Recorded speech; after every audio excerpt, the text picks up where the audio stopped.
Why is that girl in my daughter's room again? William Carter's voice was low.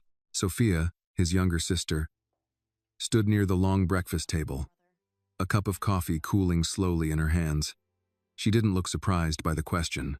I told you, she said calmly. I told you a few nights ago, Will. That girl keeps sneaking upstairs every night. William's jaw tightened slightly. Doing what? Sophia shook her head. I don't know. I just saw her go in. She thought everyone was asleep. She was walking fast, like she didn't want anyone to see her. Then she slipped into Emily's room and closed the door. And you didn't stop her? William asked. I was about to, Sophia said. But then I heard something from inside the room. What kind of something? She hesitated. At first I thought Emily was crying, but then I heard whispering. And once, I'm pretty sure I heard Emily laugh. William stared at her. Laugh? Sophia nodded. I haven't heard her laugh in the middle of the night in a long time. So let me understand this, William said slowly. A 6-year-old girl is walking into my daughter's room in the middle of the night, and no one knows what she's doing in there. Sophia held his gaze. I think she's going in there because Emily is scared, she said. And that little girl decided she shouldn't be scared alone. William didn't respond. He was already making a decision. Have Mary ask Annie to come to my office, he said. Sophia sighed quietly. Try not to sound like you're about to fire someone, she said. She's a child, Will. In my house, William replied. Rules still matter. 15 minutes later, there was a soft knock on his office door. Annie stepped inside slowly. She was 6 years old, small for her age, with dark curly hair pulled back into a ponytail and a school backpack still hanging from one shoulder. She looked around the office with wide, careful eyes, then walked forward when William gestured to the chair in front of his desk. Sit down, Annie, he said. She climbed into the chair, her feet swinging slightly because they didn't reach the floor. William folded his hands on the desk. Do you know why I asked you to come here? Annie shook her head. No, sir. My sister tells me you've been going into my daughter's room at night, he said. Is that true? Annie looked down at her hands and nodded. Yes, sir. Why? William asked. Annie was quiet for a moment. Then she said softly, Because Emily gets scared, she said. At that exact moment, the office door opened and Sophia stepped in without knocking. She's not telling you everything, Sophia said. William looked at her. Sophia, I'm serious, Sophia continued, walking into the room. I think she's leaving something out. Will, this isn't normal. A 6-year-old waiting until the middle of the night, sneaking past the hallway, going into a private bedroom, closing the door. She's planning that. That's not an accident. Annie's head snapped up, her eyes wide. I'm not planning anything, she said quickly, her voice small but urgent. Sophia crossed her arms. Then why only at night? Why not during the day? Emily has a nanny. She has nurses. She has doctors. It's not your job to take care of her. Annie looked from Sophia to William, her hands gripping the edge of the chair. I know, she said. I know it's not my job. Then why do you do it? Sophia asked. Annie swallowed. I don't go there in the day because Emily is brave in the day, Annie said. She smiles when people are there. She listens to the nanny. She takes her medicine. She pretends she's not scared. The room was very quiet. But at night, Annie continued, her voice getting softer. She has bad dreams, and when she woke up, she screamed and couldn't go back to sleep. William felt something twist in his chest at those words. Sophia looked at Annie carefully.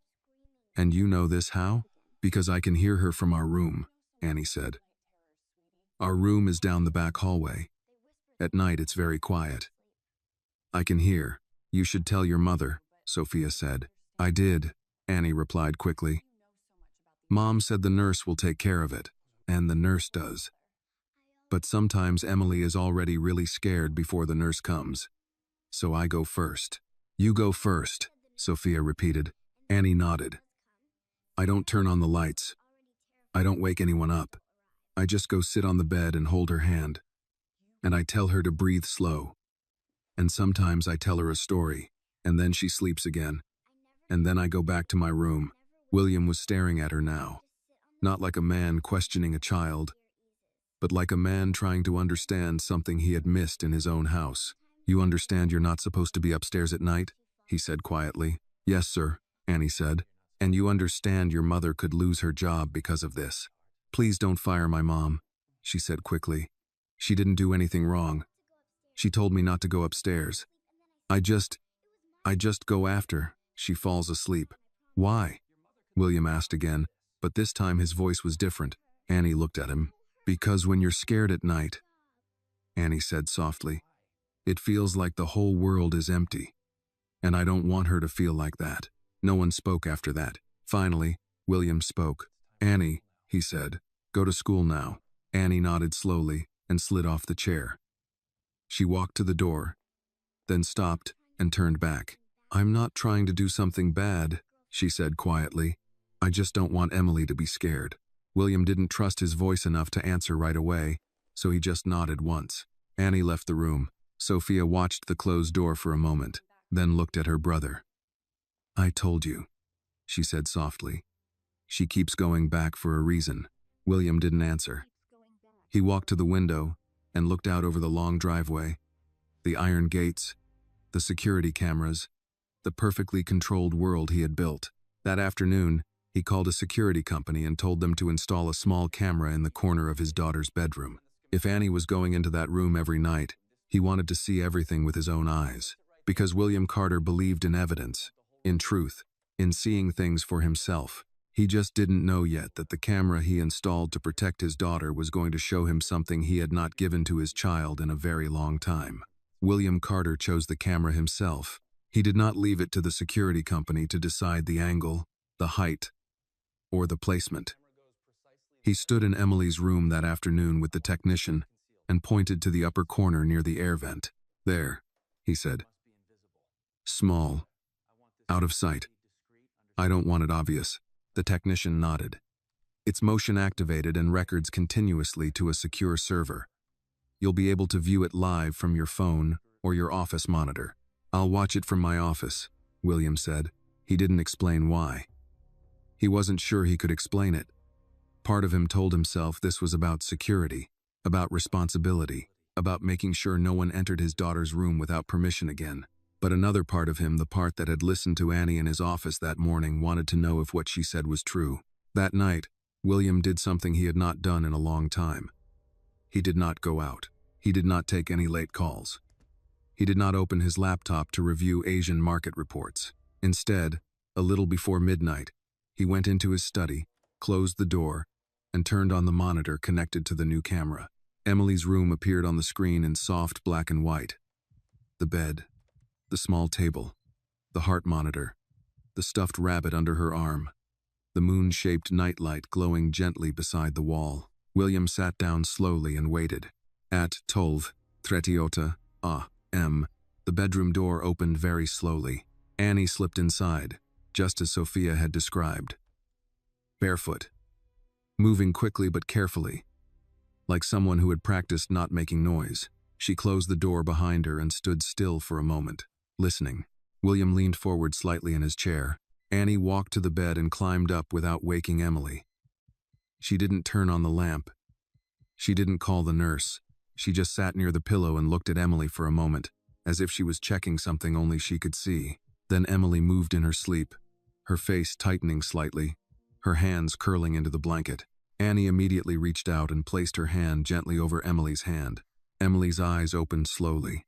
For a moment she looked confused, like children do when they wake up in the dark and don't know where they are. Then she saw Annie. "Oh," Emily said softly. "You came." "Yeah," Annie whispered. "I came. I had the dream again," Emily said. "I know," Annie replied gently. "But it's okay now. I'm here." William watched the screen without blinking. He noticed everything: the way Annie kept her voice low, the way she didn't shake Emily or panic, the way she moved slowly, calmly, like someone who understood that the night was fragile and loud movements could break it. "Are you scared?" Annie asked. Emily nodded a little. "That's okay," Annie said. "You can be scared. Just don't be scared alone, okay? Because I'm right here." If this story touched your heart, please take a moment to like this video and leave a comment telling us where you are watching from. Your support helps this channel reach more people who still believe in kindness, courage, and quiet acts of love. And if you enjoy stories like this, don't forget to subscribe so you don't miss the next story. William felt those words land somewhere deep inside him, somewhere he had kept locked for a long time. On the screen, Annie adjusted the blanket and then placed Emily's hand flat against the blanket and covered it with both of her own hands. "Let's do the breathing," Annie said softly. "Slow, like the ocean, remember?" She took a slow breath in and a slow breath out, loud enough for Emily to follow. Emily copied her, small chest rising and falling, the heart monitor beside the bed slowly settling into a steady rhythm. "That's it," Annie whispered. "You're doing good. See? Your heart is calming down." They sat like that for a while, just breathing together in the dim light. Then Emily said, "Will you tell the story?" Annie smiled a little. "The moon one?" Emily nodded. "Okay," Annie said. "But tonight the dog doesn't get lost. Tonight he already knows the way home." She began to tell the story in a soft, steady voice. A dog who lived on the moon. A house made of clouds. A star that showed the way home when everything was dark. It was a child's story, simple and a little messy. But her voice was calm and warm, and Emily listened like the story was medicine. Halfway through, Emily's eyes started to close again. "You can sleep," Annie whispered. "I'll stay until you're all the way asleep." Emily's fingers tightened slightly around Annie's hand. "Promise?" "I promise," Annie said. William sat very still in his chair, staring at the screen. A few minutes later, Emily was fully asleep, her breathing deep and even, her hand still resting under Annie's. Annie didn't leave immediately.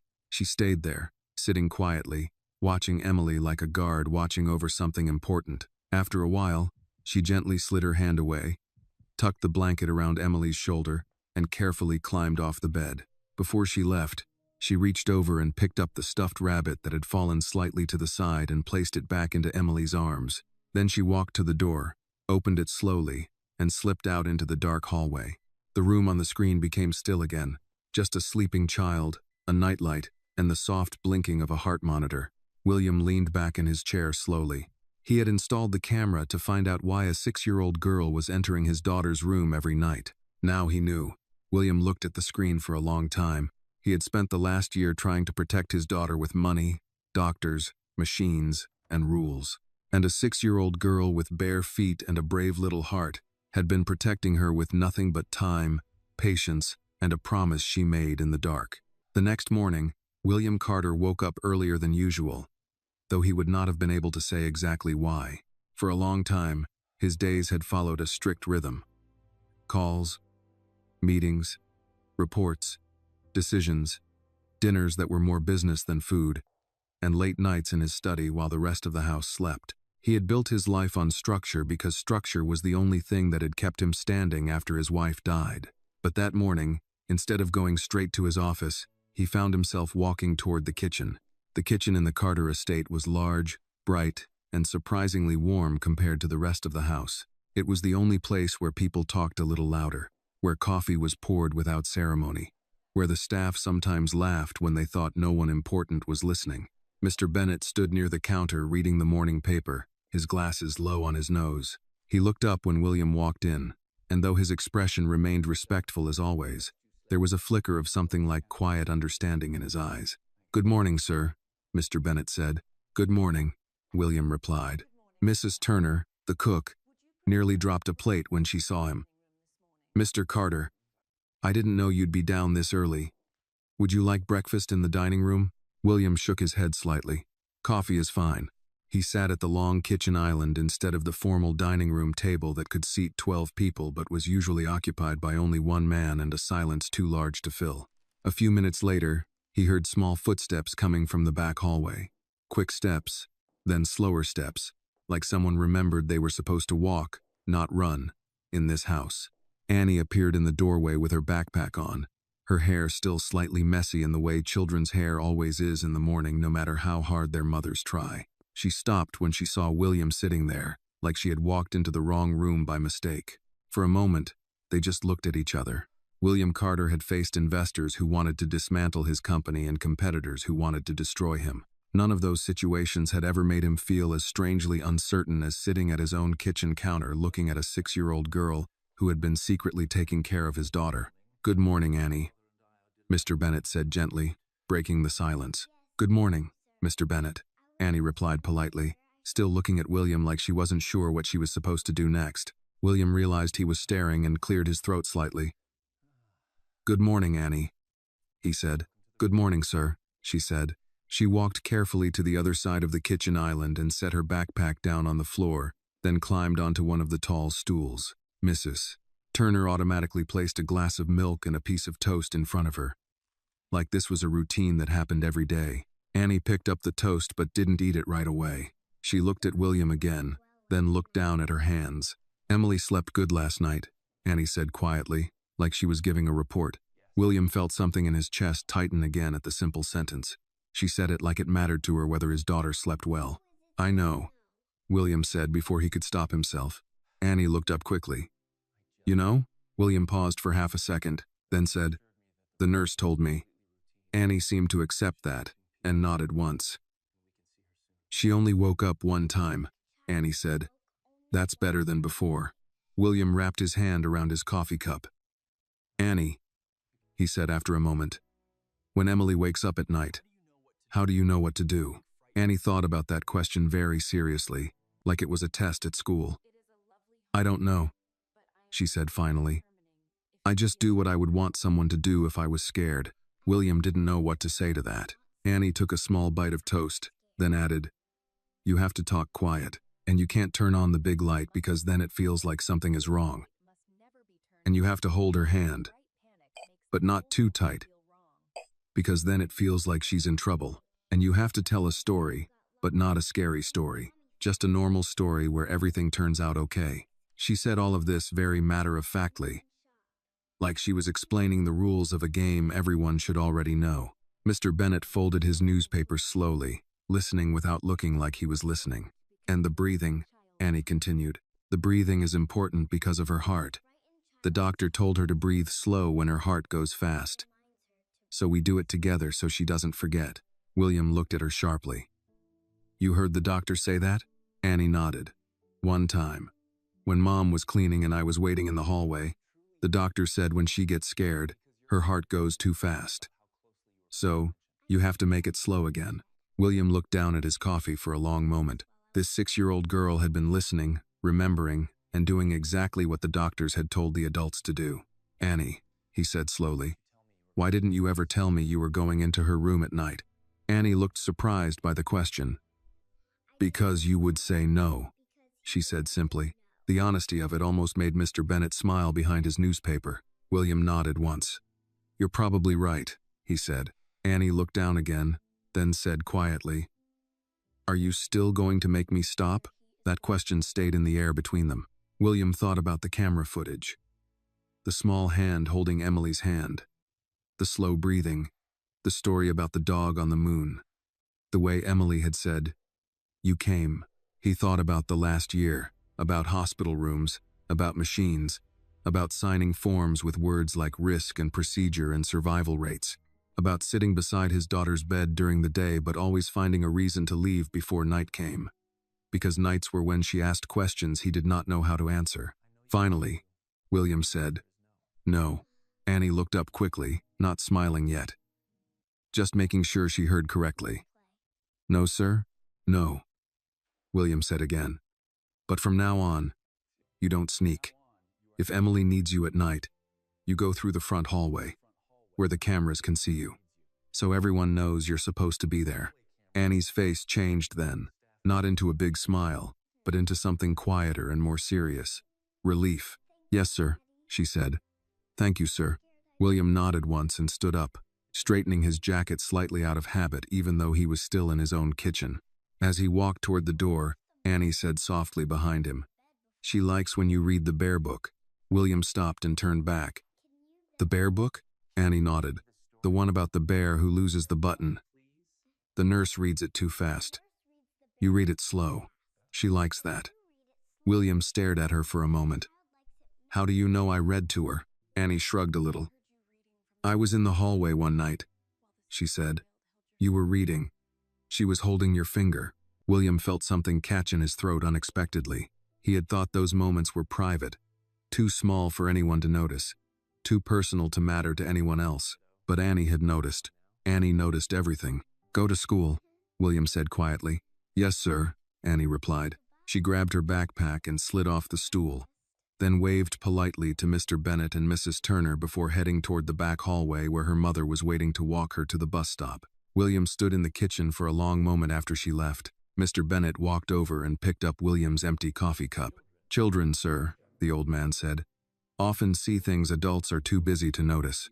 William looked toward the hallway where Annie had disappeared.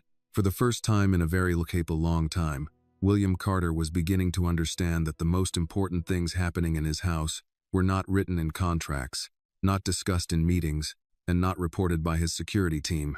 They were happening at 2 o'clock in the morning, in a small bedroom, where a little girl with a weak heart slept better because another little girl refused to let her be alone in the dark. William Carter did not intend to change his routine. Men like him did not wake up one morning and become different people. Change, in his world, was negotiated, calculated, documented, and signed. It did not arrive quietly in the form of a 6-year-old girl with untied shoelaces and a serious sense of responsibility. But over the next few days, small things began to shift inside the Carter house. It started with the nights.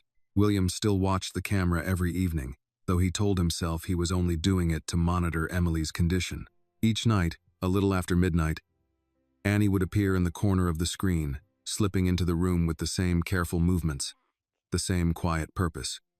She never turned on the main light.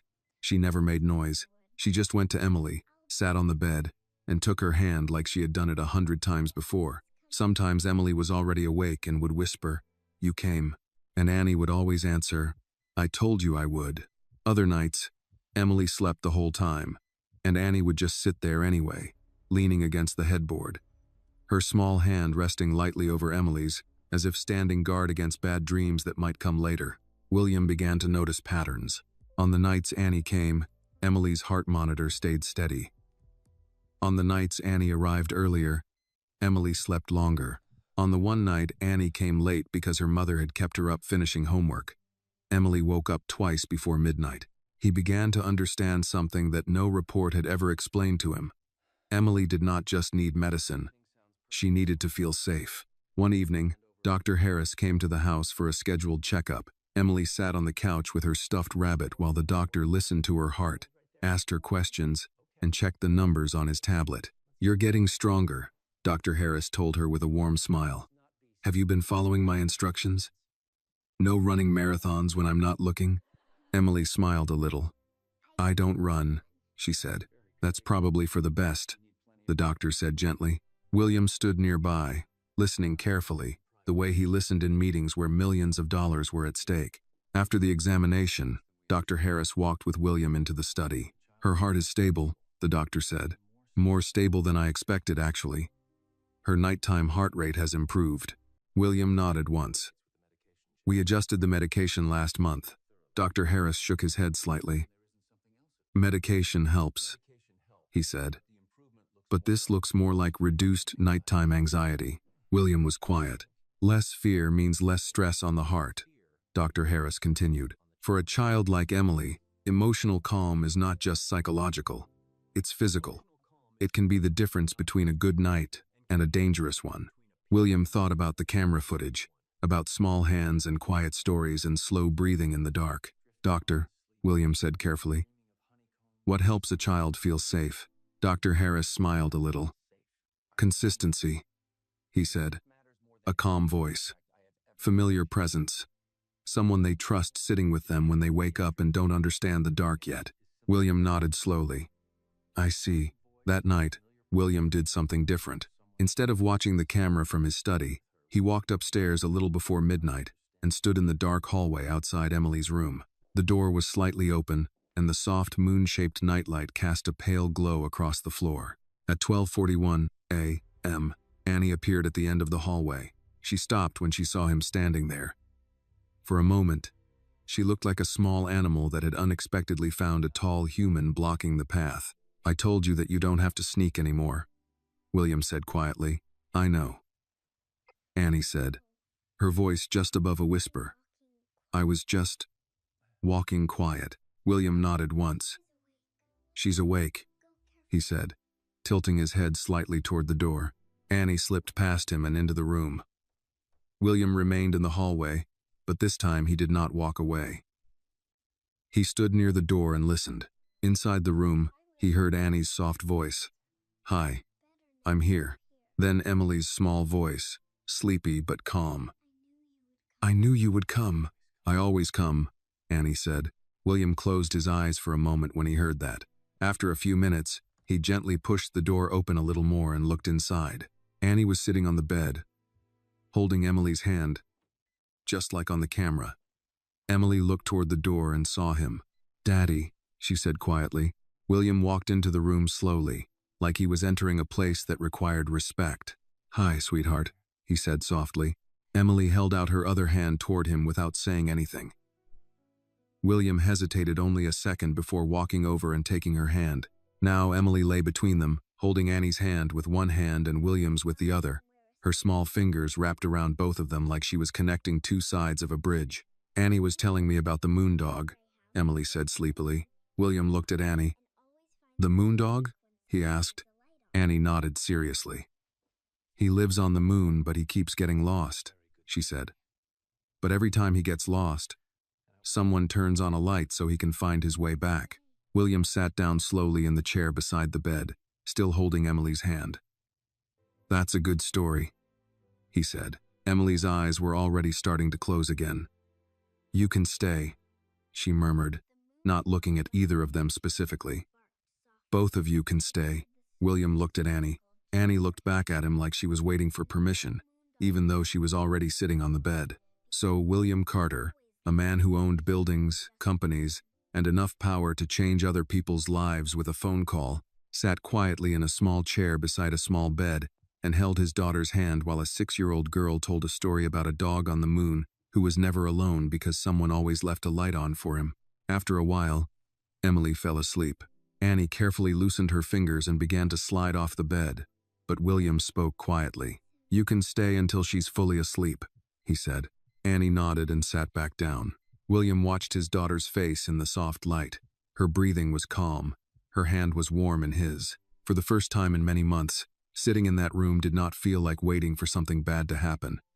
It just felt like sitting with his child. He looked at Annie, who was watching Emily with the serious concentration of someone doing important work. Annie, he said quietly. Yes, sir. Thank you, he said. Annie looked surprised, like she wasn't used to adults thanking her for anything. She nodded once, very seriously. You're welcome, sir, she said. And in that small room, in the middle of the night, something changed in William Carter's life that no business deal, no amount of money, and no doctor had been able to change before. For the first time since his wife died, he was no longer standing outside his own life looking in. He was sitting inside it, in a small chair, holding his daughter's hand, while a little girl who did not belong to his world quietly helped him learn how to be a father again. The change in the Carter house did not happen all at once. It happened the way winter turns into spring in New York, slowly, quietly, so that most people don't notice it until one morning they realize the air feels different. It started with breakfast. William Carter began appearing in the kitchen more often in the mornings, usually just as Annie was getting ready to leave for school, and Emily was being brought in by her nanny for breakfast. At first, the staff treated this like a temporary disruption, the way people treat unexpected weather. They were polite, efficient, careful with every movement. But after a week, it became a routine. Emily sat at the kitchen island in a small chair with a cushion behind her back. Annie sat 2 stools away with a glass of milk and toast. William sat between them with coffee and a newspaper he rarely read. The nanny stood nearby at first, until it became clear that Emily ate better when Annie was talking to her. So eventually the nanny began stepping back and letting the mornings unfold on their own. One morning, Emily was pushing a piece of scrambled egg around her plate without eating it. You have to eat, Annie told her seriously. Your heart needs energy. Emily sighed like a very tired adult. I'm not hungry. Annie thought about that. Then she picked up her own piece of toast and took a bite. I'm not hungry either, she said, chewing. But my mom says sometimes you don't eat because you're hungry. You eat because your body needs help. Emily looked at her. Does it work? I don't know, Annie said honestly. But my mom is usually right. Emily considered this very carefully, then picked up a small forkful of eggs and ate it. William watched this exchange over the top of his coffee cup and said nothing. But he did not miss anything either. After breakfast, the driver took Annie to school and the nanny took Emily to the playroom for her morning lessons. William usually left for the office after that. But on this particular morning, he remained standing in the kitchen while Mr. Bennett reviewed the day's schedule with him. You have the Whitmore dinner on Thursday evening, sir, Mr. Bennett said, reading from a small leather notebook. Miss Claire will be attending, as well as her parents. William nodded once. The Whitmores were not just a social obligation. They were a business alliance, a merger discussion, a strategic expansion. His engagement to Claire Whitmore had been written about in business magazines as if it were a corporate acquisition rather than a marriage. Very well, William said. Mr. Bennett closed the notebook but did not walk away immediately. He had served the Carter family long enough to know when to speak and when to remain silent. After a moment, he said, Miss Emily seems stronger in the mornings, sir. William followed his gaze toward the hallway where Emily had just disappeared. Yes, William said. She is. Mr. Bennett nodded slowly. Children are like houses, sir, the old man said. They need to feel that someone is home. William looked at him. Mr. Bennett gave a small, respectful nod and walked away. That evening, Claire Whitmore arrived just before dinner. Claire was elegant in the way that came from generations of money. Her clothes were simple but impossibly expensive. Her posture perfect, her smile practiced but convincing. She kissed William lightly on the cheek when she arrived, then handed her coat to Mr. Bennett without looking at him. William, she said, my father wants to finalize the details before the end of the quarter. He thinks the merger announcement should come with the engagement party. It will be good for the markets. William nodded. We'll discuss it after dinner. Claire glanced toward the staircase. How is Emily? She asked. She's doing well, William said. I brought her a doll from Paris, Claire said. Where is she? In the playroom, William replied. She's finishing her lesson. Claire walked into the playroom without knocking, William a step behind her. Emily was sitting on the floor with Annie, who was still in her school uniform, her backpack on the floor beside her. They were building something out of wooden blocks, some kind of house with a tower that leaned slightly to one side. Emily looked up when Claire entered, but she didn't get up. She just watched. Emily, darling, Claire said brightly, holding out the doll. Look what I brought you. Emily looked at the doll, then at Annie, then back at the doll. Thank you, she said politely, the way she had been taught. Claire's eyes moved to Annie. For a brief second, something cold passed through her expression before the polite smile returned. And you must be the maid's daughter, Claire said lightly. Annie stood up immediately. My name is Annie, she said. Claire smiled, but it did not reach her eyes. Of course it is, she said. And what are you doing in here? Before Annie could answer, Emily spoke. She's playing with me, Emily said. Claire laughed softly. That's very kind of her. But Emily, you have tutors and teachers and plenty of toys. You don't need to play with the staff. The room went very quiet. William, standing near the door, watched Annie's face carefully. Children often looked at the floor when they were embarrassed. Annie did not. She stood very still, her hands at her sides, her eyes serious but not angry. Emily reached over and took Annie's hand without saying anything. Claire noticed. Her smile tightened slightly. Emily, Claire said in a gentle but firm voice. Come here, darling. Let Annie go back to her mother. She has her own things to do. Emily did not move. She held Annie's hand tighter. William spoke then, his voice calm and even. Annie is not working right now, he said. She's a child. She's allowed to play. Claire looked at him, surprised. William, I didn't mean, I know what you meant, William said quietly. The silence that followed was polite on the surface and sharp underneath. Claire recovered quickly, as people like her always did. She smiled again, smoother this time. Of course, she said. I just think it's important that Emily grows up understanding how the world works. William looked at his daughter, at her small hand holding Annie's like it was the most natural thing in the world. "Yes," he said slowly. "I agree. It is important that she understands how the world works." That night, long after Claire had left and the house had gone quiet, William stood once again in the hallway outside Emily's room. Inside, Annie was sitting on the bed, and Emily was telling her something in a sleepy voice. William could not hear the words, but he could see Emily smiling, her small hand still wrapped around Annie's. For the first time, William began to understand that there were two kinds of people in his world. People who believed they were important because of money, power, and last names, and people who became important because a small child reached for their hand in the dark and trusted that they would not let go. And he was beginning to realize which kind of person he wanted his daughter to become. Claire Whitmore did not like being ignored. She was not a woman who raised her voice or created ugly scenes.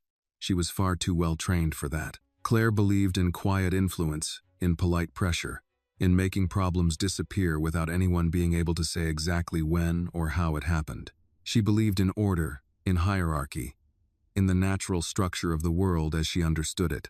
And in Claire Whitmore's world, a maid's daughter did not sit at the same breakfast counter as William Carter and his child. 3 days after her visit, she returned to the Carter estate in the late afternoon, unannounced but entirely expected in the way that powerful people were always expected. Mr. Bennett opened the door, and Claire stepped inside, elegant as always, her heels making soft, precise sounds on the marble floor. "Good afternoon, Mr. Bennett," she said. "Good afternoon, Miss Whitmore," he replied politely. "Is William home?" "He is in his study, miss." Claire nodded and handed him her coat. As she walked past the hallway that led toward the kitchen, she slowed slightly when she heard something she did not expect. Laughter, a child's laughter, Emily's laughter.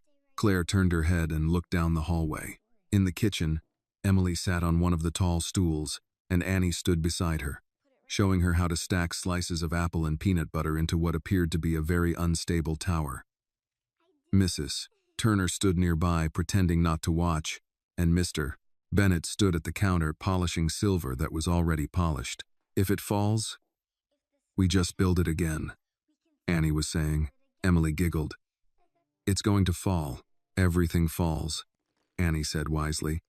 "That's why you don't build it too tall." Claire watched this scene for a long moment, her expression unreadable. Then she turned and walked toward William's study. William was standing by the window when she entered, reading something on his tablet. He looked up when she walked in. "Claire," he said. "We need to talk," she replied.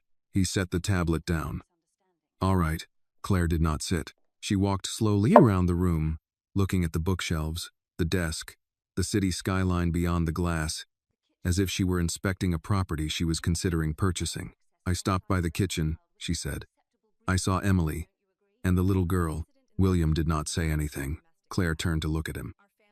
"William, I'm going to speak plainly, because that's what adults do when they're about to join families and companies and futures together." He waited.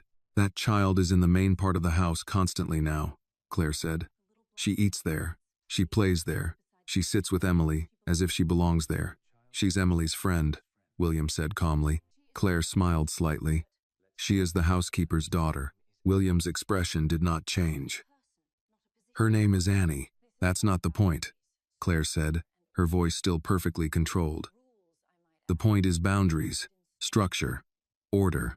Children need to understand how the world works, and so do the people who work for us." William walked to the desk and leaned one hand against it. "And how does the world work, Claire?" Claire met his eyes. "The world works because people understand their place," she said. "And when they don't, things become messy." William was quiet for a moment. "Emily is not things," he said finally. "And Annie is not messy." Claire sighed softly, like she was the reasonable one in a difficult conversation. "William, you're letting emotion interfere with judgment. I understand why. Emily is sick. You've been through something terrible. But this," she gestured vaguely toward the rest of the house, "this is not how you solve it." William's voice was very calm when he answered. "Do you know why Emily sleeps through the night now?" Claire hesitated slightly. "The new medication, I assume." William shook his head once. "No." He walked over to a cabinet, opened a drawer, and took out a tablet. He tapped the screen once, then turned it toward Claire.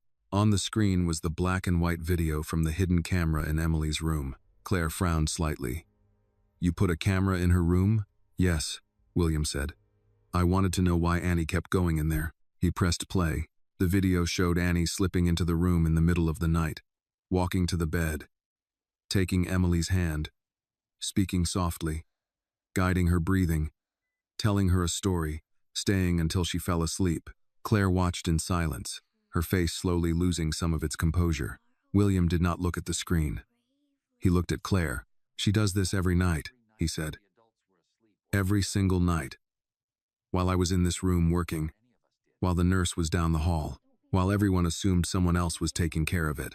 On the screen, Annie said softly, "You're not alone. I'm right here."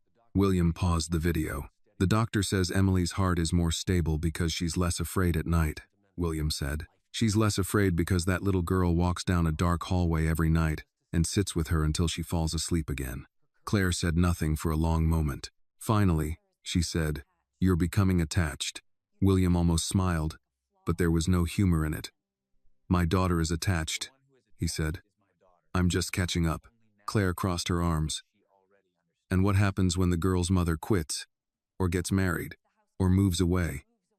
What happens when Emily becomes dependent on someone who is not family?"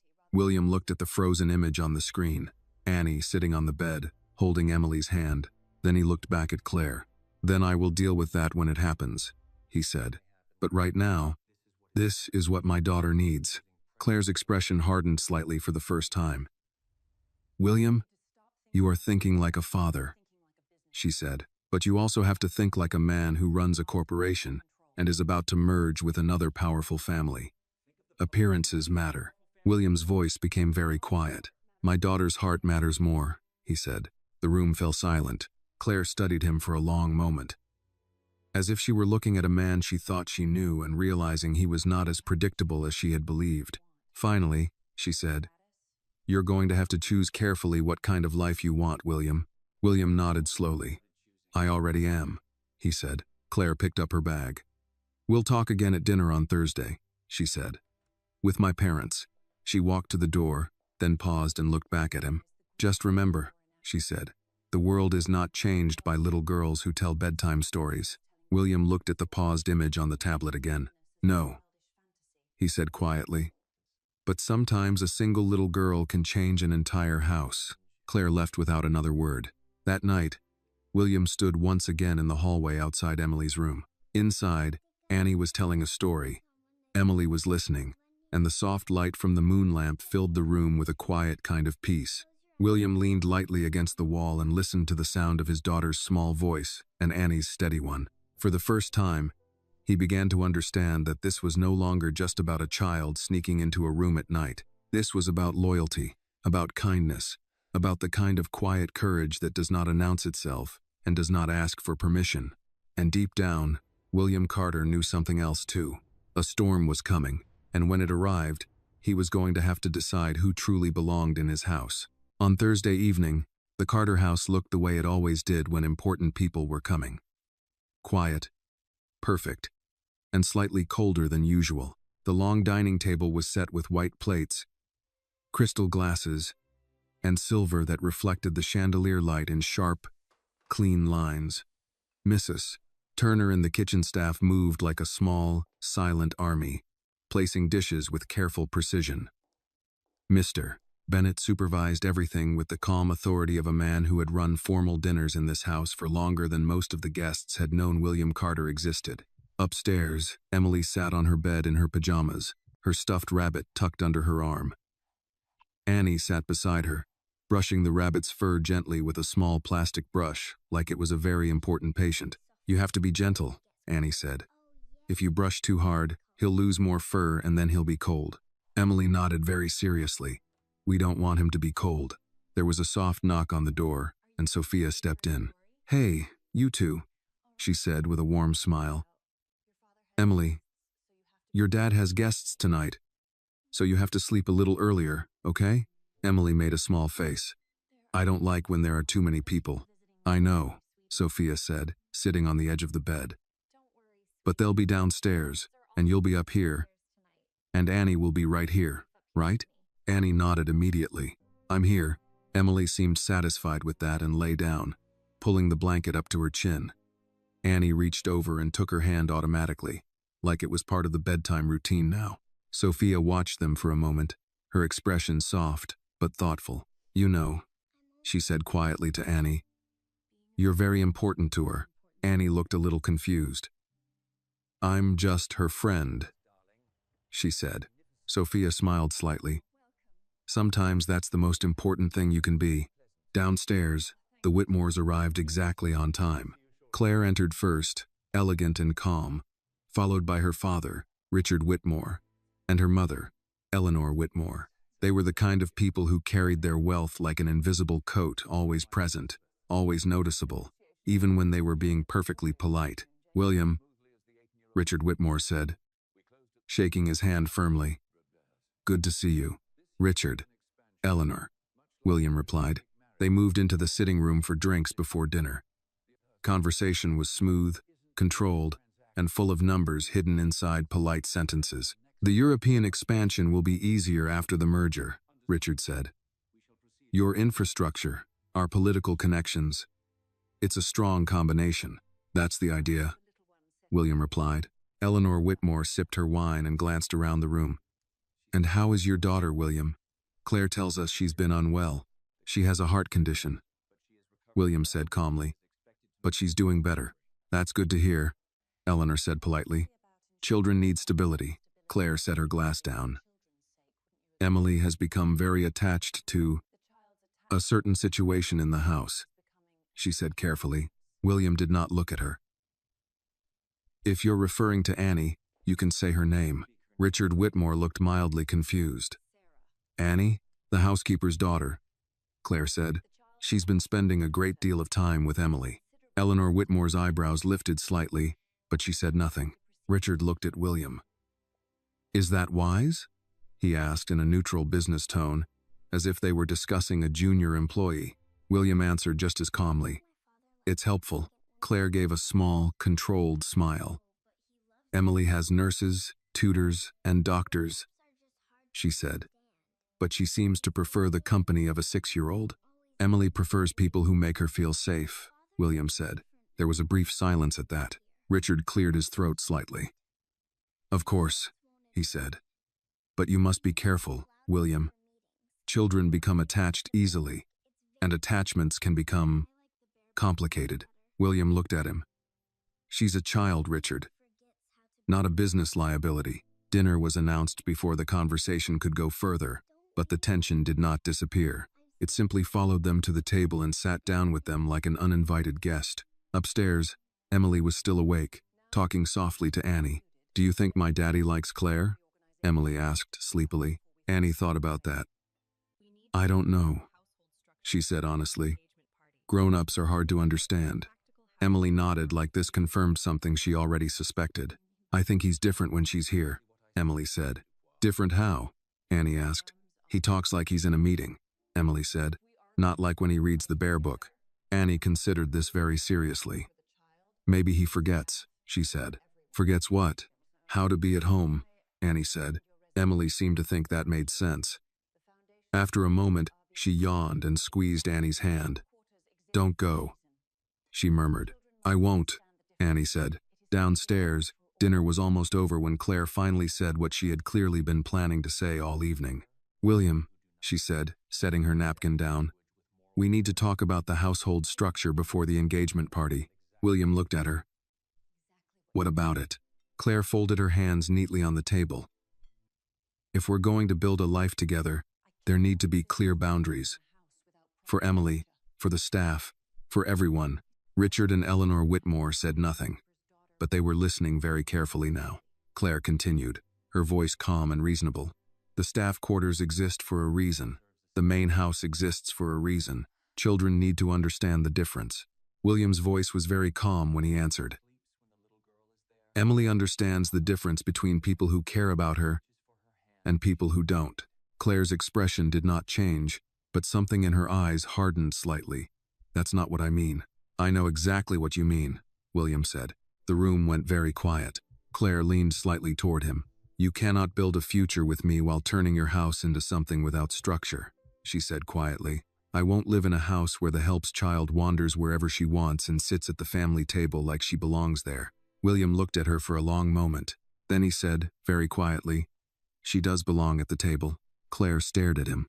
"Because my daughter sleeps at night when she's there," William continued. "Because my daughter laughs again when she's there. Because my daughter holds her hand when she's scared." That sounds like family to me. No one spoke after that. Upstairs, Emily had fallen asleep, her hand still wrapped around Annie's fingers. Annie sat there in the dim light, listening to the quiet rhythm of Emily's breathing, just like she did every night. Downstairs, in a room full of expensive things and important people, William Carter had just drawn a line that everyone at the table could see. And for the first time, it was not a business decision. It was a father's decision. The morning after the Whitmore dinner, the Carter house felt quiet in a different way. Not tense, not cold, just watchful, like a place that knew something important had been said and could not be unsaid. William was in his study earlier than usual, but he was not working. The financial reports lay open on his desk, unread. Instead, he was looking at a single sheet of paper Dr. Harris had left the day before. It was a chart of Emily's heart rate patterns over the past 3 months. The difference was clear. On the chart, there were small notes written in the doctor's careful handwriting. Night terror episode. Elevated heart rate. Sedation required. And then, about 5 weeks ago, the notes changed. Sleeping through night, mild disturbance, recovered quickly, stable. That was about the time Annie had started walking down the hallway at night. William leaned back in his chair and closed his eyes for a moment. He was a man who believed in data, in patterns, in cause and effect. And the pattern here was very clear. There was a soft knock on the door. "Come in," he said. Sophia stepped into the room and closed the door behind her. She looked at her brother for a long moment before speaking. "You had quite a dinner last night," she said. William gave a small, tired smile. "I suppose I did." Sophia walked over and sat in the chair across from his desk. "Claire called me this morning," she said. That made William look up. "Why?" "She wanted to know if I agreed with you," Sophia said. "About Annie." William didn't look surprised. "And what did you tell her?" "I told her the truth," Sophia said. "I told her that for the first time in a year, Emily laughs. And she laughs when Annie is around." William looked down at the chart again. "The doctor says her heart is stronger because she's less afraid," he said quietly. Sophia nodded. "Fear is a heavy thing for a little heart to carry alone."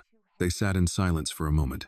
"Will," Sophia said gently, "Claire is not going to let this go." "I know," William said. "She thinks this is about class and structure and appearances," Sophia continued. "But this isn't really about Annie, is it?" William looked at his sister. "No," he said quietly. "It's about what kind of house this is going to be." At that moment, there was a commotion in the hallway, quick footsteps, then the sound of someone knocking urgently on the study door. William stood up immediately. "Come in." Mary opened the door, slightly out of breath but not panicked, just concerned.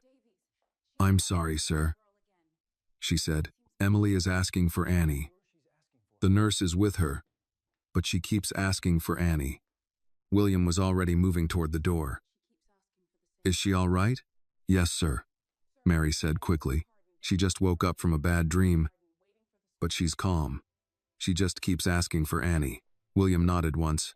"Where is Annie?" "She's in the back garden," Mary said. "She was waiting for the school bus." "I'll get her," William said. Mary looked surprised. "You don't have to, sir. I can. I'll get her," William repeated, already walking down the hallway. He found Annie sitting on the low stone wall near the back garden, her backpack beside her, her feet swinging slightly as she watched the morning traffic far beyond the gates. She looked up when she heard his footsteps and immediately slid off the wall. "Did I do something wrong?" she asked, the question coming out automatically, like she had learned to ask it before adults could accuse her of anything. William shook his head. "No," he said. "Emily had a bad dream. She's asking for you." Annie didn't wait for anything else. She grabbed her backpack and ran toward the house, then slowed down when she reached the door. remembering she wasn't supposed to run inside. William watched her as she hurried down the hallway and disappeared into Emily's room. He followed more slowly and stopped at the door. Inside, Emily was sitting up in bed, the nurse beside her, checking the monitor. Emily looked toward the door immediately when Annie entered. "You came," Emily said. "I was outside," Annie said, climbing onto the bed and taking her hand. "I came fast. I had the dream," Emily said quietly. "I know," Annie replied. "But it's morning now. Bad dreams don't work very well in the morning." Emily seemed to think about that and then nodded slightly, like it made perfect sense. The nurse looked at William and gave a small, professional nod. "Her heart rate is already coming down," she said quietly. William watched as Annie sat beside his daughter, talking to her about something simple, the tree in the garden, a bird she saw, what they might draw later. Nothing important, nothing dramatic, just small, ordinary words that made Emily's breathing slow and her shoulders relax. After a few minutes, Emily lay back down, still holding Annie's hand, but now she was calm, her eyes half closed, her body resting instead of tense. William stepped back into the hallway, and Sophia joined him there. "You see?" she said quietly. William nodded slowly. "Yes," he said. "I see." Down the hall, he could see Mary standing near the kitchen door, watching but not interfering. She looked like a mother who understood that sometimes children built their own small worlds, and adults had to be careful not to break them. William walked toward her. "Mary," he said. She straightened slightly. "Yes, sir. From now on," William said, "Annie is allowed in the main house whenever Emily asks for her. Day or night, no one is to stop her." Mary looked genuinely surprised. "Sir, I don't want to cause trouble." "You're not causing trouble," William said. "You and your daughter are helping my daughter." Mary's eyes filled with quiet emotion, but she kept her voice steady. "Thank you, sir," she said. "Annie she cares about Emily. That's all." William nodded. "I know," he said. As he walked back toward his study, he passed the long hallway where the family portraits hung generations of Carters in oil paintings. Serious men and elegant women who had built wealth, businesses, reputations. William stopped and looked at the paintings for a long moment. All those people had built the Carter name, the Carter fortune, the Carter legacy. But none of them, he thought, had ever done anything as important as what a 6-year-old girl was doing every night in a small bedroom at the end of the hall.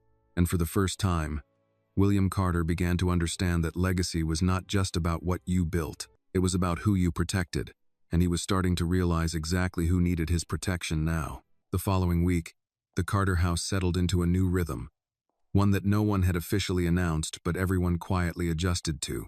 Annie still went to school every morning, still did her homework at the small desk in the staff quarters, still helped her mother fold laundry sometimes. But in the spaces between those ordinary things, she moved through the main house as if an invisible door had been opened for her.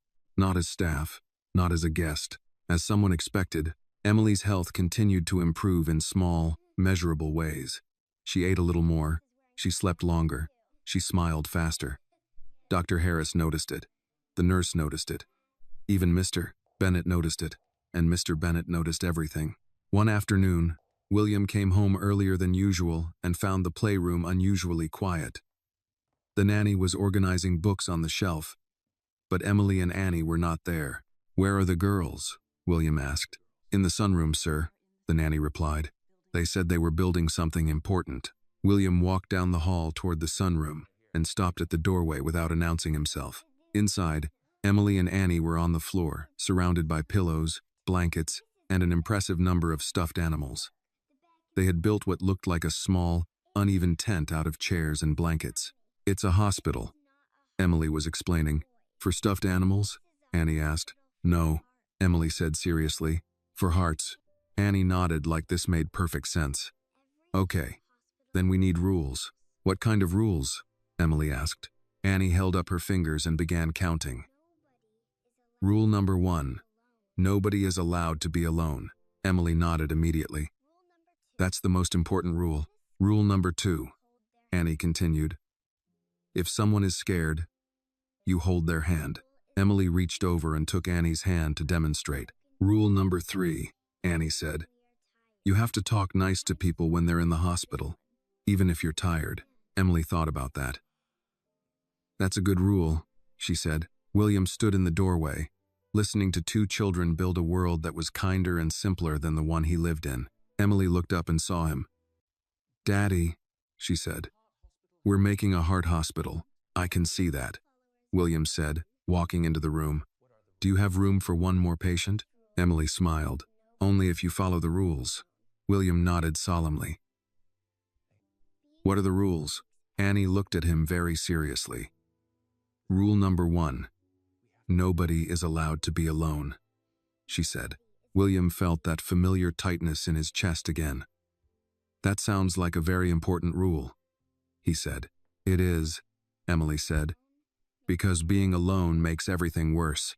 William sat down on the floor with them, something he had not done in a very long time. And what's rule number 2? He asked. If someone is scared, you hold their hand, Annie said. And she reached over and took Emily's hand again, like she always did. William looked at their small hands together, then slowly placed his own hand on top of both of theirs. I think that's a good rule, he said quietly. For a while, the three of them sat inside the blanket hospital, talking about very serious things like whether stuffed animals preferred apple juice or orange juice, and whether a dog could be a doctor if he was very smart. From the doorway, Mr. Bennet watched without interrupting. He would later tell Mrs. Turner in the kitchen, I have worked in this house for 32 years, and I have never seen Mr. Carter sit on the floor during business hours. But the world did not stop because William Carter sat on the floor in a blanket fort. The world, as it always did, continued to move, and with it came people who had plans. That evening, Claire called. William took the call in his study while the house grew quiet for the night. My parents were not impressed, Claire said without preamble.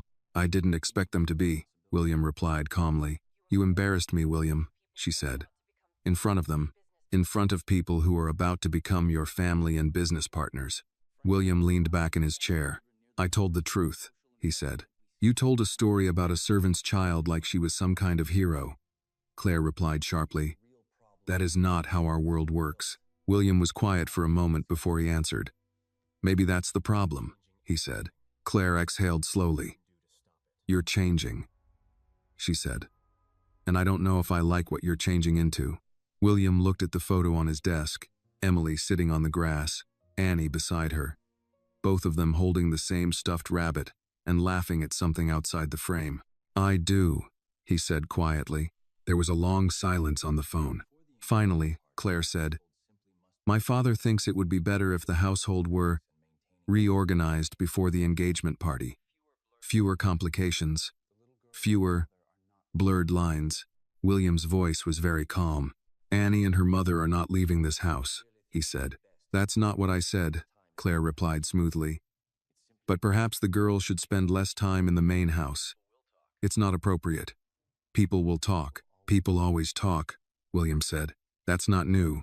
This is different, Claire said. This affects reputation. William stood up and walked to the window, looking out at the long driveway, the gates, the city lights far away. Claire, he said quietly, do you know what affects reputation more than anything? What? She asked. The way you treat people who cannot give you anything, he said. Claire did not respond immediately. Think about what I said, William continued. Because this conversation is not really about Annie. It's about what kind of people we are. He ended the call before she could answer.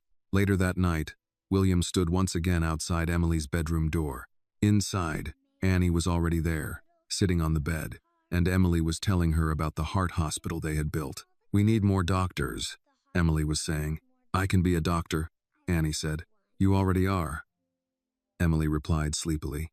You fix my heart at night.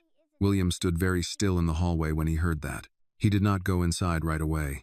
He just stood there in the dim light, listening to his daughter's slow breathing and Annie's quiet voice. For most of his life, William Carter had believed that saving someone meant money, power, influence, the best doctors, the best hospitals. But now, standing in a dark hallway outside a small bedroom, he was beginning to understand that sometimes saving someone was much simpler. Sometimes it was just sitting beside them in the dark and making sure they were not alone. The engagement party was scheduled for the following Saturday evening. William had agreed to it months ago, back when his life was still divided into clean categories: business, family, future.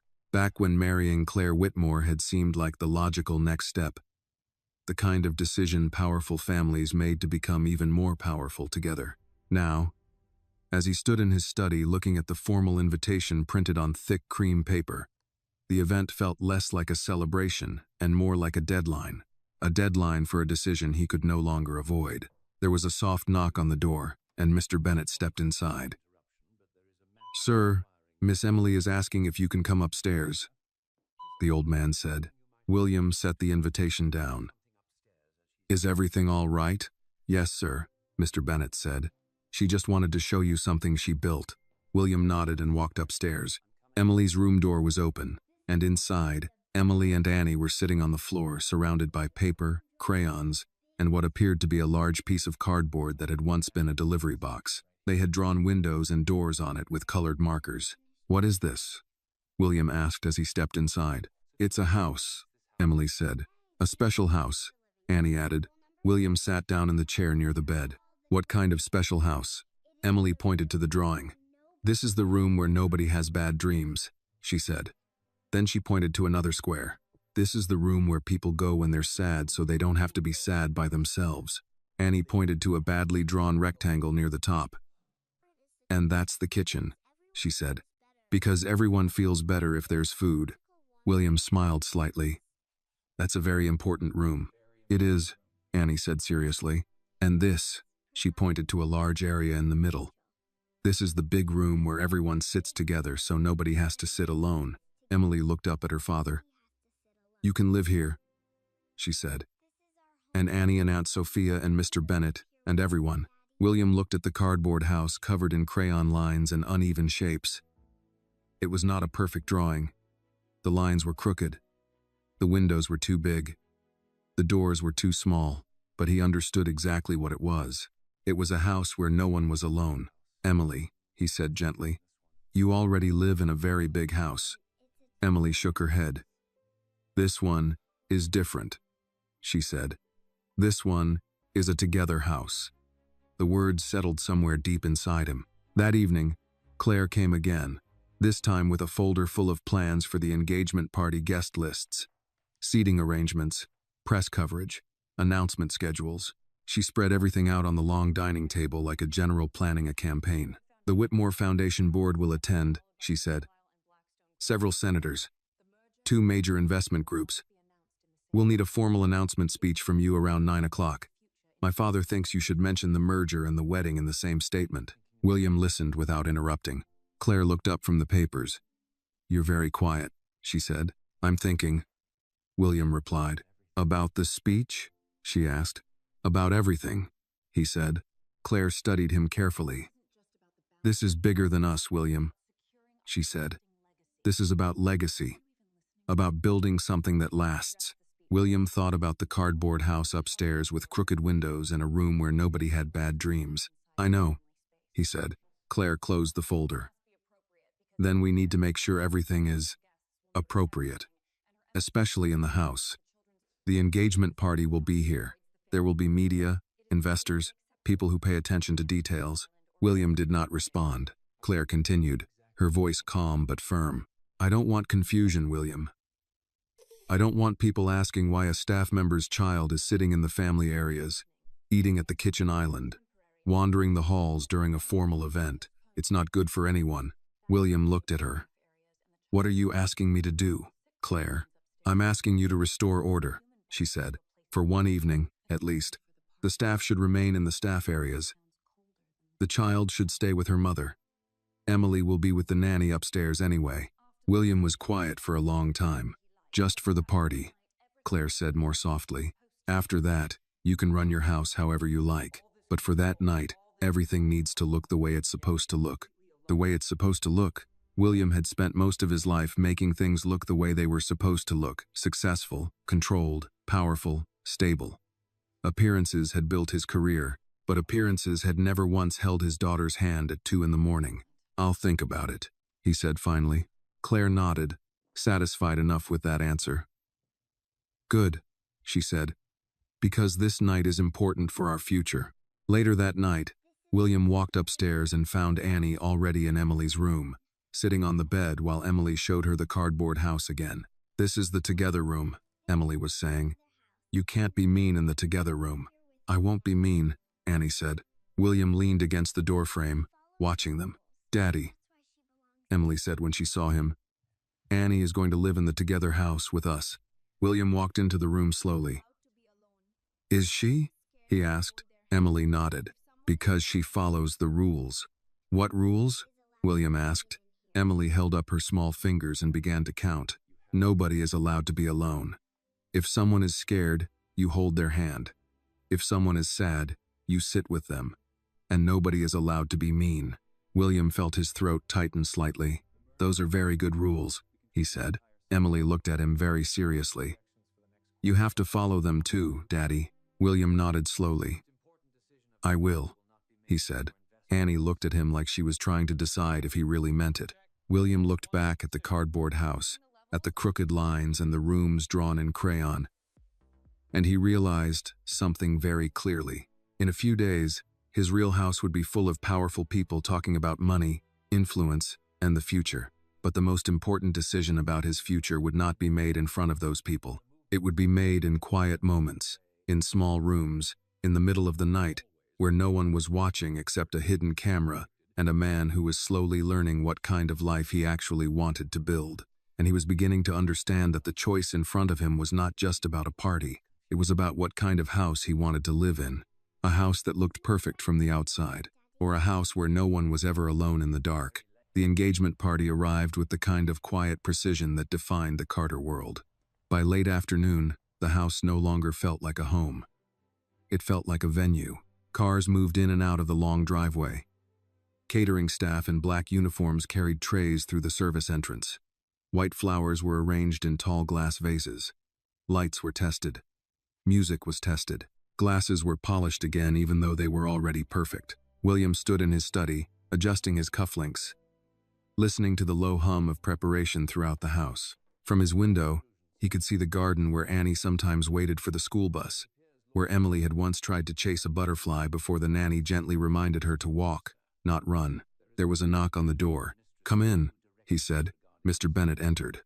Guests will begin arriving in 1 hour, sir, he said. Then he hesitated slightly before adding, Miss Claire has asked that the staff review the movement schedule again. William looked at him. Movement schedule? Yes, sir, Mr. Bennett said carefully. Which hallways are for guests? Which areas are restricted? Which staircases the staff should use this evening? William understood immediately what that meant, even though Annie's name had not been mentioned. Where is Annie? William asked. In the staff quarters with her mother, sir, Mr. Bennett said. Miss Claire thought it would be less confusing if the child remained there during the party. William was quiet for a moment. Did Emily ask for her? Mr. Bennett nodded once. Yes, sir. Miss Emily asked if Annie would be upstairs tonight. William looked toward the door, toward the long hallway that led to Emily's room. I'll speak to Emily, he said. Upstairs, Emily was sitting on her bed in a white dress Claire had sent earlier that week. The dress was beautiful, delicate, and completely impractical for a 3-year-old who preferred crayons and cardboard houses. She was holding her stuffed rabbit and looking at the door when William walked in. Daddy, she said immediately. Is Annie coming tonight? William sat down on the edge of the bed. There are going to be a lot of people in the house tonight, he said gently. It might be a little busy. Emily watched his face very carefully, the way children do when they know adults are not saying everything they mean. But Annie will come later? She asked. William did not answer right away. Emily looked down at the rabbit and then said quietly, I don't like nights when Annie can't come. William felt that familiar pressure in his chest again. The one that had nothing to do with business and everything to do with being a father. There was a soft knock on the door, and Sophia stepped in. I was looking for you, she said to William, then looked at Emily. Emily didn't smile. Aunt Sophia, is Annie coming tonight? Sophia looked at William, then back at Emily. I think your dad is still deciding, she said gently. Emily nodded slowly, like she understood more than anyone expected her to. After Sophia helped Emily with her shoes, William walked back downstairs with his sister beside him. "You're going to have to decide," Sophia said quietly as they walked. "Not just for tonight." "I know," William said. "This isn't really about a party," Sophia continued. "It's about what kind of line you draw and who you draw it for." William stopped walking for a moment in the middle of the hallway where family portraits watched from the walls. "When Diane died," he said quietly, mentioning his wife's name out loud, something he rarely did, "I thought the way to survive was to control everything. Work more, plan more, build more. I thought if I built enough, nothing else could fall apart." Sophia said nothing. "But I was wrong," William said, "because the one thing that mattered most was falling apart anyway, and I didn't know how to fix it." He looked toward the staircase that led up to Emily's room. "And then a 6-year-old girl walked into this house and started fixing it for me," he said. Sophia's eyes softened. "Then maybe you already know what to do tonight," she said. The first guests arrived just after 7.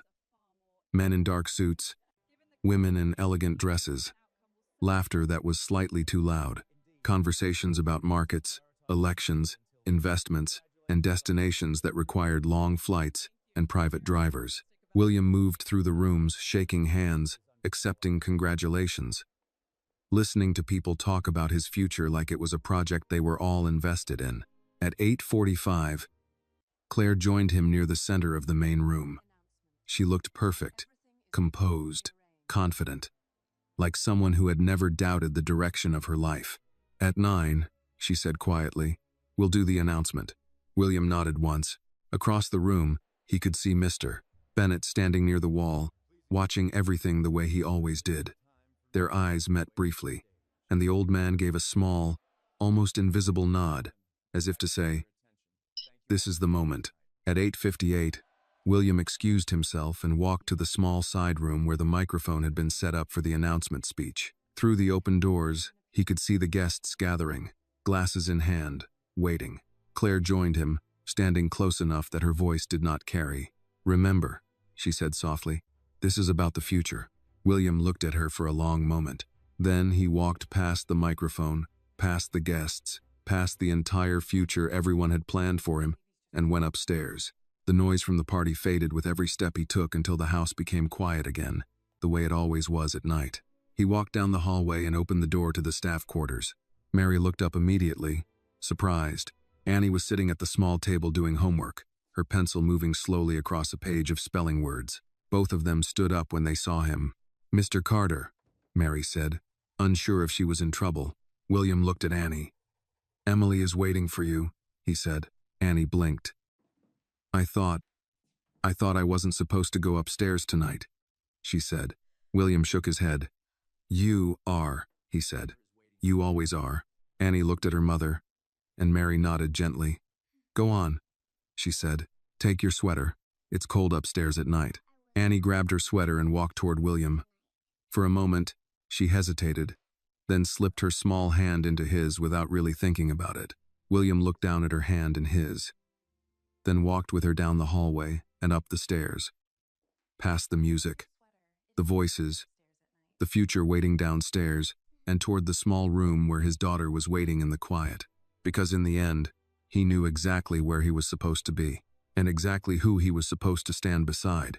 When William and Annie entered Emily's room, the noise of the party downstairs faded into something distant and unimportant, like a radio playing in another house. Up here, the lights were soft, the air was quiet, and the world felt small enough to understand. Emily was sitting up in bed, still wearing the white dress, her stuffed rabbit in her lap. She looked toward the door the moment it opened, and when she saw Annie, her entire face changed. "You came," Emily said. "I came," Annie answered, walking straight to the bed and climbing up beside her like she had done every night for weeks. William stood near the door for a moment, watching as Emily took Annie's hand and immediately relaxed, her shoulders dropping, her breathing slowing, like someone had turned off a noise only she could hear. Downstairs, somewhere far below them, there was the sound of polite laughter and glasses touching, and a piano playing something soft and expensive. "Upstairs," Emily said quietly. "There are too many people in the house." "I know," Annie said. "But they're all downstairs." This is still your room. Emily nodded and leaned back against the pillows. Can you tell the Moondog story? She asked. Of course, Annie said. William walked over and sat in the chair beside the bed. The same chair where he had spent so many nights over the past year. Feeling helpless and afraid of the machines and the numbers and the future, Annie began the story in a soft voice.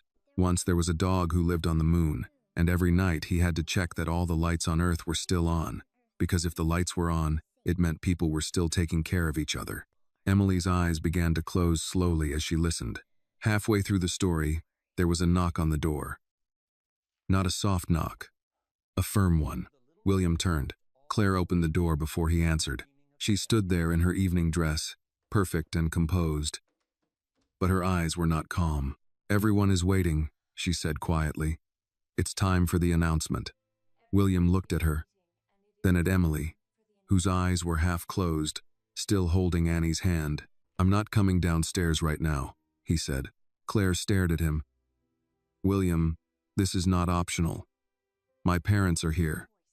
Investors are here. The press is here.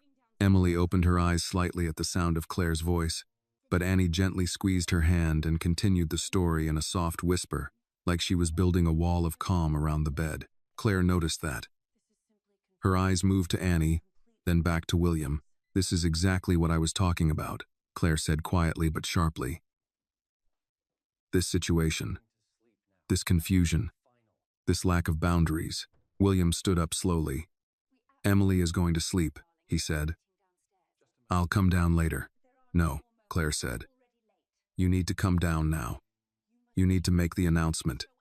You need to show people that you are in control of your house, your family, and your future. William looked at her for a long moment. Then Emily spoke, her voice small and sleepy. Daddy? William turned immediately. Yes, sweetheart? Are you going somewhere? She asked. William walked back to the bed and sat down again, taking her other hand. No, he said softly. I'm right here. Emily nodded and closed her eyes again, satisfied with that answer. Claire watched this entire exchange, and something in her expression changed. Not anger exactly. Something colder than anger. William, she said quietly, if you don't come downstairs right now, people will start asking questions. Let them, he said. This is your engagement party, Claire said. Your future. William looked at Annie, who was still telling the story softly, still holding Emily's hand like nothing else in the world mattered more. Then he looked back at Claire. You're right, he said quietly. This is about my future. Claire waited. And my future, William continued, is upstairs. The words landed in the room like something solid. Claire stared at him. You're choosing this? She asked. You're choosing this over everything we planned? William did not raise his voice. He did not move closer. He just spoke very calmly. A year ago, my wife died, he said. And I thought if I worked hard enough, earned enough, built enough, I could protect my daughter from the world. He glanced at Emily sleeping between them, her small hands still holding Annie's. But I was wrong, he said. Because the only thing that has ever made her safe is not money, or doctors, or connections. It's that little girl sitting on my daughter's bed every night, making sure she is not alone when she wakes up in the dark. Claire's face went very still. You asked me what kind of future I want, William said. Now I know. He reached into his pocket, took out the engagement ring Claire had given him months ago at a small private dinner, where everything had seemed logical and correct and inevitable. He held it out to her. I'm sorry, he said quietly, but I can't build a life with someone who thinks kindness is a problem and love is bad for appearances. Claire did not take the ring right away. You're making a mistake, she said, her voice very controlled. William shook his head slightly. No, he said. I'm fixing one. For a long moment, no one moved. Then Claire took the ring from his hand. This will cost you, she said quietly. In business, in reputation, in opportunities. William looked at Emily, then at Annie. I know, he said. But some things cost more if you lose them.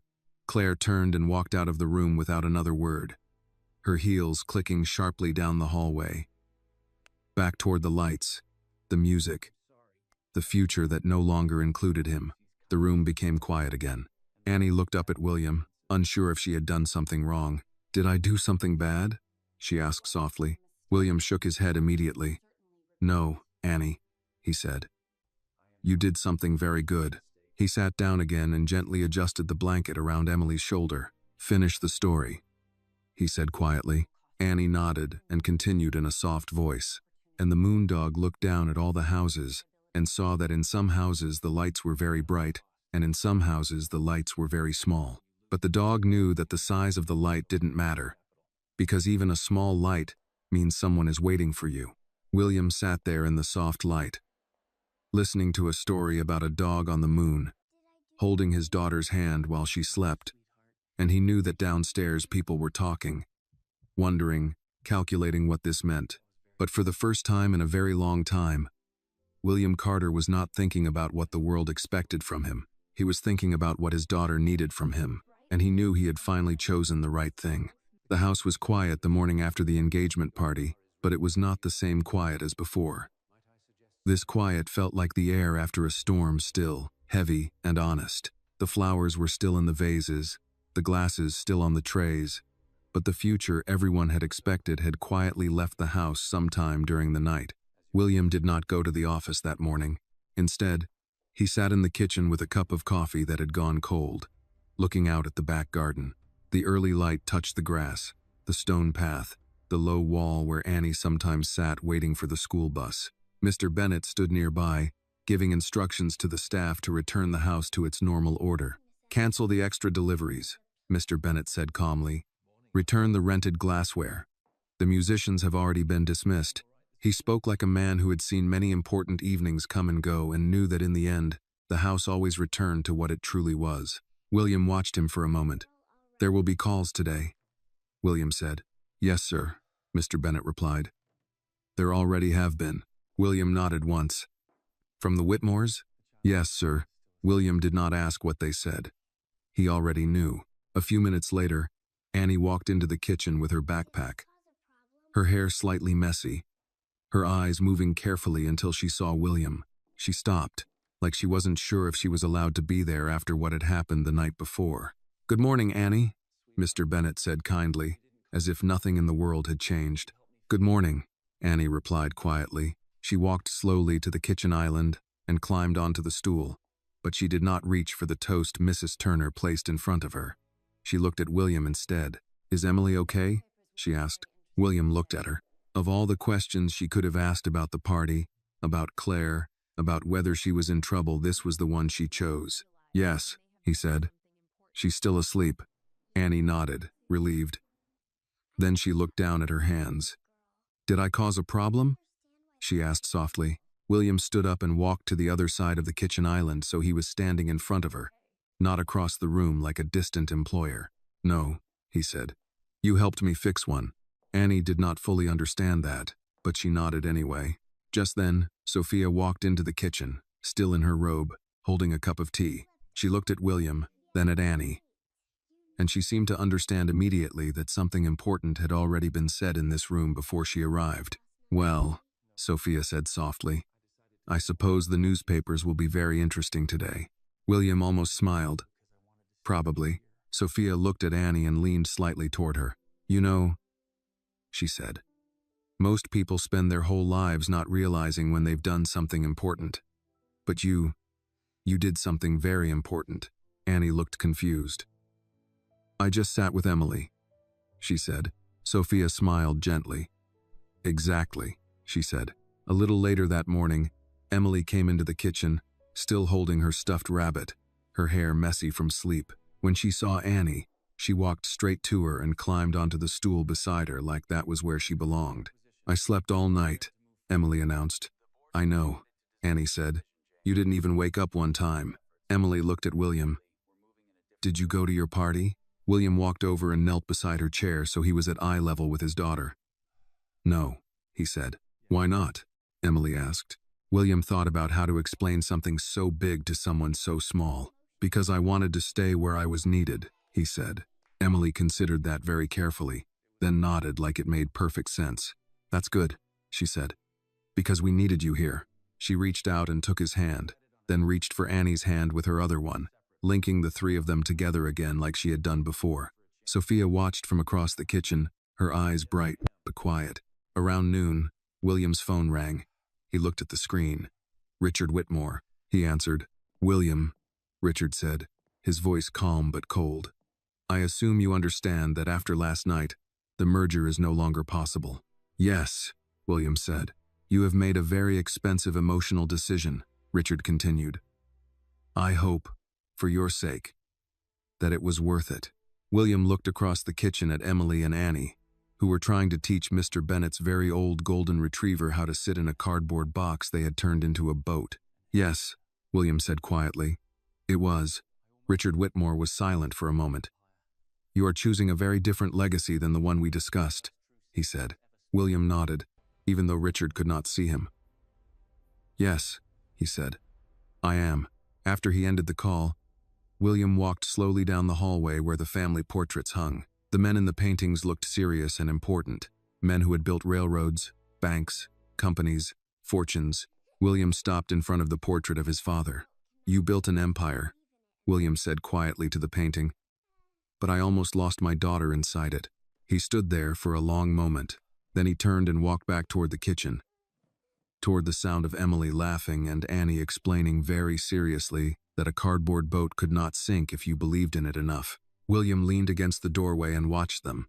He had lost a merger, lost a powerful family connection, lost the future everyone said he was supposed to want. But as he stood there watching his daughter laugh, really laugh, with color in her face and light in her eyes, he realized something very clearly. He had not lost anything that mattered, and he had gained something no amount of money had ever been able to buy. He had gained a small, brave, 6-year-old girl who walked into the dark every night to make sure his daughter was not alone. And in doing so, she had walked into his life and quietly, patiently, taught him what kind of man he actually wanted to be. Spring came slowly that year, but in the Carter house, something warmer than spring had already arrived. The nights were still the most important time of day. Even now, Annie still walked down the hallway every night, though she no longer had to sneak. The staff knew. The nurse knew. Sophia knew. And William knew. The house no longer treated her like someone who did not belong. The house had quietly made room for her, the way hearts sometimes do without announcement, without permission. Just a quiet understanding that some people become part of your life because they choose to care. One night, about a month after the engagement party, William stood in the hallway outside Emily's room again. But this time the door was open, and the light was warm, not dim. Inside, Emily was sitting up in bed with a book open on her lap. Annie sat beside her, sounding out words slowly with her finger under each line. "Moon," Annie read carefully. "Moon," Emily repeated. "Light. Light. Home," Annie read. Emily smiled. "Home," she said. William leaned quietly against the doorframe, listening to the two girls read a simple book like it was the most important lesson in the world. Emily looked up and saw him. "Daddy, we're reading," she said proudly. "I can see that," William said, walking in and sitting in the chair beside the bed. "That's a very important book. It's about a rabbit who finds his way home," Emily said. Annie nodded. "He gets lost first," she explained, "but then he finds a light and follows it back." William smiled slightly. "That sounds like a good story." After they finished the book, Emily lay down and reached for Annie's hand automatically. Annie held it, and William sat on the other side like he often did now. "Daddy?" Emily said sleepily. "Yes, sweetheart. Are we going to live in the together house forever?" she asked. William looked at Annie, then back at Emily. "Yes," he said quietly. "We are." Emily nodded, satisfied, and closed her eyes. They sat in silence for a while. The kind of silence that is not empty but full of breathing, and trust, and the quiet knowledge that everyone who needed to be there was there. After Emily fell asleep, Annie carefully slipped her hand away and climbed off the bed. "Good night, sir," she whispered. "Good night, Annie," William said. She walked to the door, but before she left, William said her name. "Annie." She turned around. "Yes, sir." William was quiet for a moment, like he was choosing words that mattered. "You don't have to call me sir," he said. "You can call me William. Or, you can call me Emily's dad." Annie thought about that very seriously. Okay, she said. Good night, Emily's dad. William smiled, and Annie left the room, her small footsteps soft in the hallway. William remained in the chair for a long time, watching his daughter sleep. The heart monitor blinked steadily. Her breathing was calm. Her hand rested open on the blanket, no longer searching in the dark because it had learned that someone would always be there. A few weeks later, on a warm afternoon, William called a meeting in his study with Mary, Annie's mother. Mary sat on the edge of the chair, nervous, her hands folded tightly in her lap. Mr. Carter, if this is about Annie being in the main house, I can make sure she stays in our area more. I don't want to cause problems. William shook his head gently. Mary, this is not about a problem, he said. This is about a thank you. Mary looked confused. William slid a folder across the desk toward her. Inside were documents, school enrollment forms, tuition information, and a letter with an official letterhead from a private elementary school not far from the Carter estate. I spoke with the school, William said. They have a place for Annie starting next term. It's a very good school. Mary stared at the papers, then looked up at him, her eyes already full of tears. Sir, we can't afford. I know, William said gently. That's why I'm going to take care of it. The tuition, the books, the uniform, everything. Mary shook her head slightly, overwhelmed. Sir, we don't know how to thank you. William was quiet for a moment. Then he said, You already did. Every night your daughter walked down that hallway and made sure mine was not alone. There is no way to fully repay that. This is just a start. Mary covered her mouth with her hand, trying not to cry.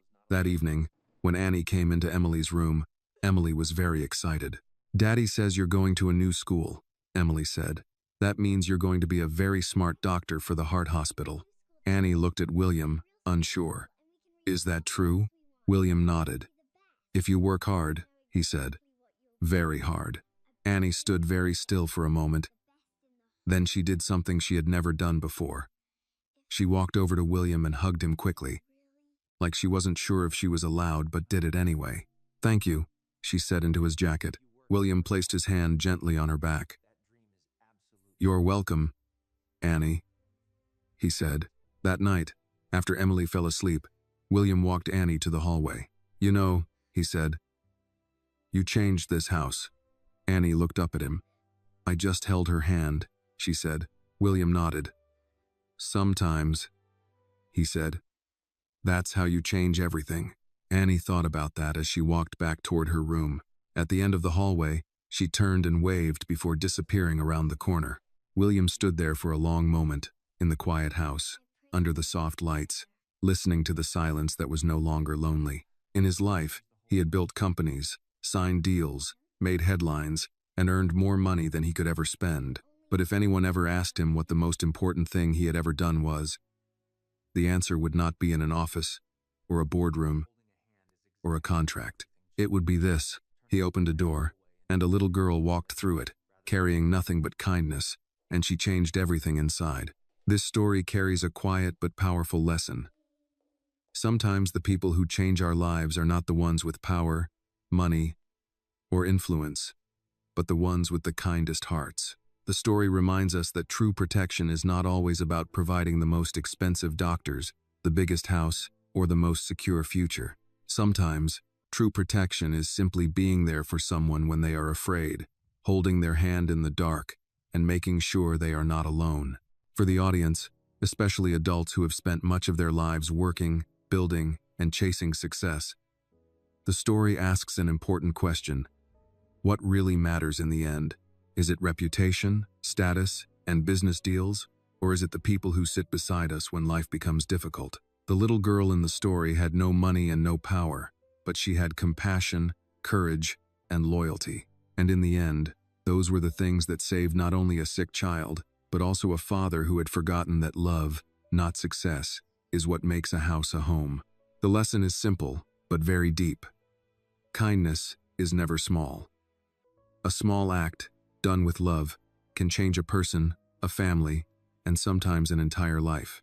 This video is a work of fiction created with the assistance of artificial intelligence. All characters, events, and situations are not real and do not represent any actual people or true stories.